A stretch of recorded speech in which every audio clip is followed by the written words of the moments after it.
Praise the Lord, hallelujah. आइए आज हम सीखते हैं भजन संहिता 138 उसका दूसरा वचन। यहाँ पर भजन संहिता लिखने वाला भजनकार दाऊद इस प्रकार से लिखता है, मैं तेरे पवित्र मंदिर की ओर दंडवत करूँगा और तेरी करुणा और सच्चाई के कारण तेरे नाम का धन्यवाद करूँगा, क्योंकि तूने अपने वचन को अपने बड़े नाम से अधिक महत्व दिया है। बाइबल बहुत ही अच्छा वचन है, परमेश्वर का वचन है। परमेश्वर ने अपनी आत्मा से रचा है। समय समय पर परमेश्वर ने अपने भक्तों को वचन दिया और उसका कलेक्शन बाइबल नाम की पुस्तक में हमें मिलता है।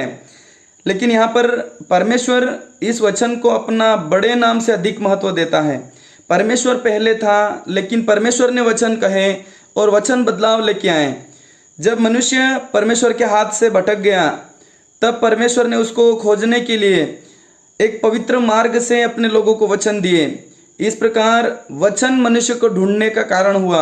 इसीलिए परमेश्वर इस पृथ्वी के ऊपर आत्मिक दुनिया और भौतिक दुनिया में प्रथम स्थान परमेश्वर रखता है। पहले परमेश्वर आए हैं, लेकिन अपने वचन मनुष्य जो उसका स्वयं का प्रतिरूप था, उस मनुष्य को ढूंढने के लिए इस वचन का इस्तेमाल किया गया है। वचन पवित्र है, परमेश्वर उससे भी बहुत पवित्र है, लेकिन वचन अपवित्र मनुष्य तक, पापी मनुष्य तक, उसके कानों तक वचन पहुंचता है। इसलिए प्रियो, वचन को परमेश्वर ने अपने नाम से अधिक महत्व दिया।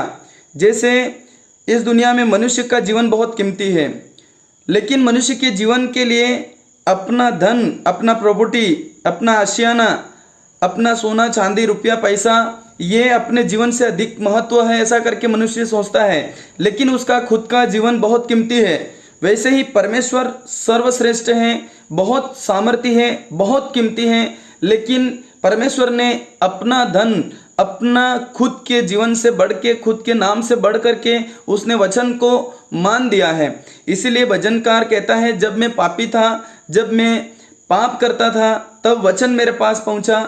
और भजनकार ये बात महसूस करता है कि परमेश्वर ने अपने नाम से बढ़ करके महत्व वचन को दे दिया है। इसीलिए इतना मान सम्मान शान शौकत होने के बावजूद दाऊदकार राजा था और उसने एक निर्णय लिया, मैं पवित्र मंदिर की ओर दंडवत करूंगा। ये परमेश्वर जिस स्थान की ओर रहता है, स्वर्गीय एक मंदिर है, दूसरा मनुष्य का जीवन उसका मंदिर है। इसलिए भजनकार ये निर्णय पर आता है कि मैं सब कुछ पीछे करके परमेश्वर की ओर दंडवत करूंगा, वचन पढ़ूंगा, वचन को बोलूंगा, उसकी घोषणा करूंगा, क्योंकि ये वचन ही है जो मुझे परमेश्वर की ओर खींच के लाया है। अब वो एक निर्णय पे आता है कि मेरे पास बहुत कुछ है, मान सम्मान है, धन दौलत है, लेकिन परमेश्वर के मंदिर की ओर दंडवत करना नहीं छोड़ूंगा, प्रार्थना करना नहीं छोड़ूंगा, वचन पढ़ना और परमेश्वर के संपर्क में रहना, पवित्रता को नहीं छोड़ूंगा। इस निर्णय पर आता है, तेरी करुणा और सच्चाई के कारण तेरा धन्यवाद करूंगा।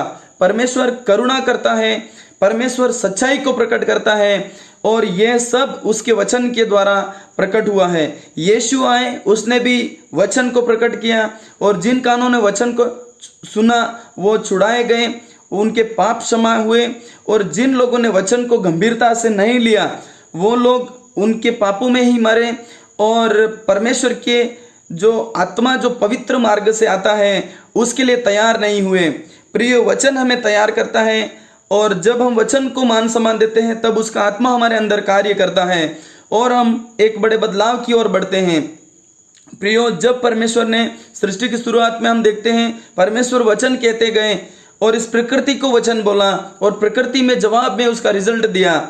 जैसे परमेश्वर ने कहा उजाला हो जाए, उजाला हुआ। जैसे परमेश्वर ने कहा आकाश के विभिन्न भागों में अलग अलग प्रकार की वस्तुएं दिखाई दे, जैसे कि पेड़ पौधे, पशु पक्षी। और जैसे ही परमेश्वर ने वचन बोला, वचन बदलाव लेके आया, वैसे ही यह परमेश्वर का वचन मनुष्य के जीवन में बदलाव लाने के लिए ठहराया गया है। इसीलिए जो कोई भी लोग स्वर्ग की ओर जा रहे हैं, स्वर्गीय जीवन के लिए मन फिरा रहे हैं, उन सब को पहला कारण होता है प्रभु के दास लोग वचन का प्रचार करते हैं। उसका आत्मा जहाँ प्रचार किया गया है वहाँ बदलाव करता है, वहाँ कार्य करता है, वहाँ पर दुष्टता को, शैतान के काम को तोड़ता है, और लोग परमेश्वर के राज्य की ओर आते हैं, लोग पवित्रता की ओर आते हैं। इस प्रकार एक अभियान जो परमेश्वर ने अपने वचन के माध्यम से छेड़ा है वो जारी है, और इसीलिए बदलाव हो रहे हैं क्योंकि परमेश्वर का वचन कार्य कर रहा है। इसलिए भजनकार एक बात समझ गया, अपने बड़े नाम से अधिक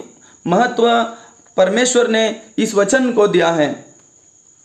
प्रियो, यूहन्ना 1 उसका 1 कहता है, आदि में वचन था, वचन परमेश्वर के साथ था और वचन स्वयं परमेश्वर था। आज हमारा जीवन खालीपन है। आज अगर हम दुखों से ग्रसित हैं, शैतान की शक्तियों से हम सताए जा रहे हैं, तो हम परमेश्वर के वचन को अपने साथ रखें।